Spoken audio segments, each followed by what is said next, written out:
और रूस यूक्रेन की जंग में अब सिर्फ अनुमान के आधार पर हालात विनाशकारी होने का दावा किया जा रहा था, लेकिन अब रणनीतिक बिसात पर सजाई गई मोहरें अनुमान को सच साबित कर रहे हैं। आपको जानकर हैरानी होगी कि रूस के बेलारूस में न्यूक्लियर हथियार तैनात करने के बाद अमेरिका ने भी न्यूक्लियर जंग की तैयारी का खुला प्रदर्शन शुरू कर दिया है। इसी प्रदर्शन के तहत B-2 बॉम्बर को स्ट्रेटेजिक लोकेशन पर तैनात किया गया है, जिसने चुनौती का मैदान न्यूक्लियर बारूद से सजा दिया।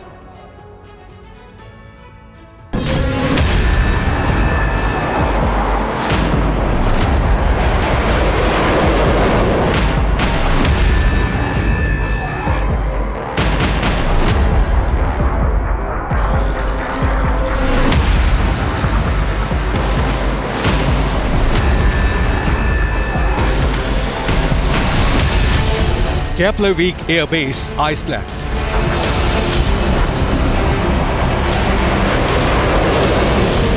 यूक्रेन में जारी जंग के अंत का अनुमान जिस आशंका में सिमटता है वो न्यूक्लियर विनाश है, और आसमान पर उड़ते ये अर्ध उड़न तश्तरी जैसे विमान इस आशंका को प्रबल बनाने वाले साक्ष्य हैं,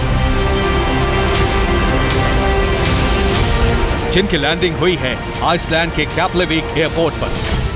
यानी न्यूक्लियर जंग की तैयारी के अब तक सिर्फ ट्रेलर लॉन्च हुए थे, लेकिन ये हलचल अगले चरण की शुरुआत है।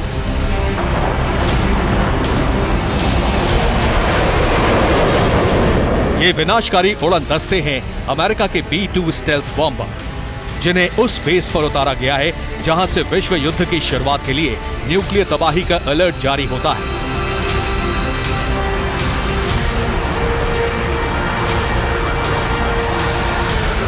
क्योंकि कैप्लेविक एयरबेस की लोकेशन उस जगह पर है जो सीधे सीधे रूस के खिलाफ जंग का मोर्चा बना नजर आता है, क्योंकि यहाँ जिस कैप्लेविक एयरबेस का जिक्र हो रहा है वो आइसलैंड में है, और ये द्वीप पश्चिम और दक्षिण में नॉर्थ अटलांटिक सागर से घिरा है, तो वहीं उत्तर में ग्रीनलैंड सागर है, जबकि पूर्व में नॉर्वेजियन सी है। लेकिन इन्हीं 3 समुद्रों में रूस की खुफिया न्यूक्लियर पनडुब्बियां भी मौजूद है।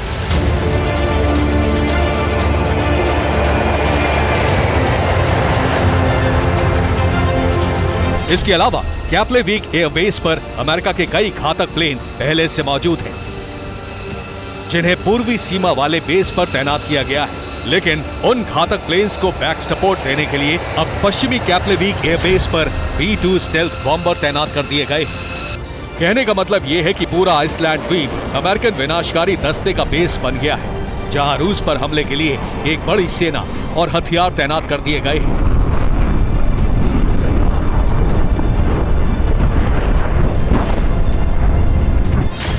यानी रूसी सेना अगर फिनलैंड, नॉर्वे या पश्चिमी देशों पर हमले के लिए आगे बढ़ती है या फिर न्यूक्लियर हमला करती है, तो फिर American strategic nuclear bombers Iceland के कैप्लेविक एयरबेस से उड़ान भरने में जरा भी वक्त नहीं लेंगे।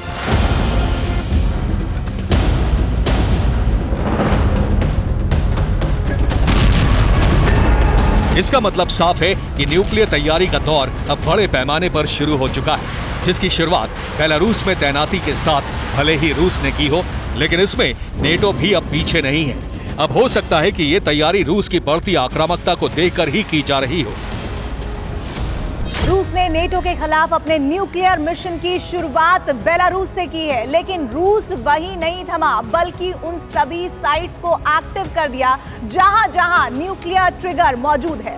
रूस के जवाब में अमेरिका की न्यूक्लियर तैयारी का पहला चरण आइसलैंड से शुरू हुआ, और कहा जा रहा है कि अमेरिका अब पीछे नहीं हटेगा, जिसका मतलब है कि टकराव के लिए दोनों ध्रुव रेडी हैं।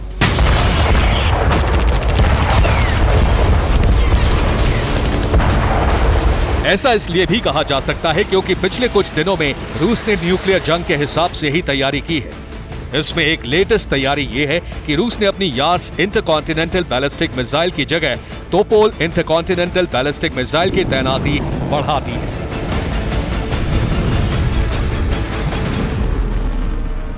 खबर के मुताबिक उत्तरी सीमा से रूस ने तो यार्स मिसाइल हटा ली है, इसकी जगह उत्तरी सीमा पर टोपोल मिसाइल तैनात कर दी है। दावा है कि यार्ड्स की तैनाती रूस खुफिया बेस पर कर रहा है, जिसके टारगेट पर अमेरिका और लंबी दूरी के देश होंगे, जबकि टोपोल मिसाइल के टारगेट पर अमेरिकन बेस वाले देश हैं। ये खबर इसलिए बड़ी है क्योंकि दोनों ही मिसाइल न्यूक्लियर हथियार ढोने में सक्षम है और ये मिसाइल बहुत कम समय में अमेरिका के हर क्षेत्र को अपनी जद में ले सकती है। दावा है कि इन्हीं मिसाइलों की तैनाती ने अमेरिका के लिए न्यूक्लियर जंग का माहौल बनाया है, इसलिए अमेरिका को B-2 बॉम्बर भेजने पड़े। इसके अलावा जो कारण है वो अमेरिका के लिए सीधे सीधे न्यूक्लियर जंग की चुनौती है। ये कारण है रूस के रक्षा मंत्री का उत्तरी न्यूक्लियर साइट का दौरा। रक्षा मंत्री सर्गेई शोइगु ने नोवाया जेमेलिया का दौरा किया है। उन्होंने यहाँ न्यूक्लियर हथियारों की पोजीशन की जानकारी ली है। खबर है कि न्यूक्लियर वेपन से लैस पनडुब्बियों को भी अलर्ट रखने के आदेश उन्होंने दे दिए हैं।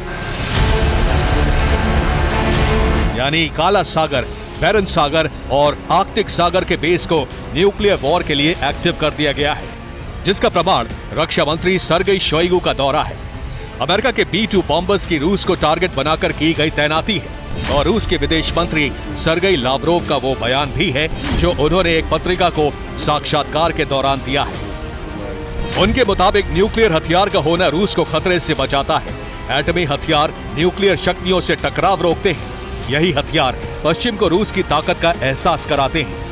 ये याद दिलाते हैं कि रूस से टकराव जोखिम भरा हो सकता है। यानी रूस को अंतिम रूप से अपने न्यूक्लियर हथियार पर ही भरोसा है, क्योंकि हार की स्थिति में रूस इन हथियारों के इस्तेमाल से जरा भी परहेज नहीं करेगा।